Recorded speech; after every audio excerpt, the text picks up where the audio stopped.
মিঠির সুখের জন্য সমাজ ত্যাগ করল কৃষাণু। মুগ্ধ মিঠি। হ্যাঁ বন্ধুরা, চিরসখা আজকের পর্বে আমরা এমনটাই দেখতে পাব।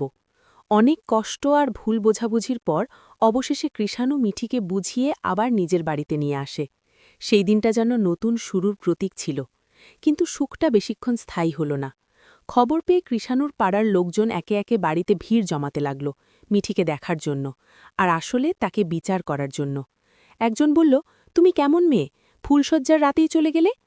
আরেকজন কটাক্ষ করে বলল, তোমার মন কি পাথর, এমন কঠিন মেয়ে দেখিনি। কেউ আবার বলল, সব জেনেও কৃষাণু তোমাকে বিয়ে করেছে, তবুও তাকে ছেড়ে গেলে কিভাবে? মিঠি প্রথমে চুপ করে সব শুনছিল। তার চোখে জল ছিল, কিন্তু সে নিজেকে সামলে নিল। ধীর গলায় বলল, মানুষ ভুল করে, কিন্তু সবাই কি সেই ভুল বুঝে নতুন করে শুরু করার সুযোগ পায় না? তার কথা শুনে কেউ শান্ত হল না, বরং আরও ক্ষিপ্ত হয়ে উঠল। তখনই কৃষাণু আর চুপ থাকতে পারল না। সে এগিয়ে এসে দৃঢ় গলায় বলল, মিঠি আমার স্ত্রী। ওর অতীত, ওর ভুল, সব কিছু জেনেই আমি ওকে নিজের জীবনে এনেছি। তোমাদের কারও কোনো অধিকার নেই ওকে অপমান করার। সবাই থমকে গেল। কৃষাণু আরও বলল, যদি সম্মান দিতে না পারো, তাহলে দয়া করে এই বাড়ি ছেড়ে চলে যাও, আর কখনো এখানে এসে আমাদের শান্তি নষ্ট করো না। তার কথায় সবাই স্তব্ধ হয়ে গেল। কেউ কিছু বলতে পারল না।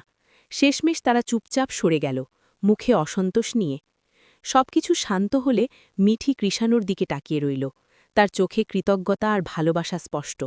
সে বুঝল, এই ভালোবাসার জন্যই সবকিছু ছেড়ে দেওয়া যায়। ভিডিওটি ভালো লাগলে অবশ্যই চ্যানেলটি সাবস্ক্রাইব করে পাশে থাকবেন।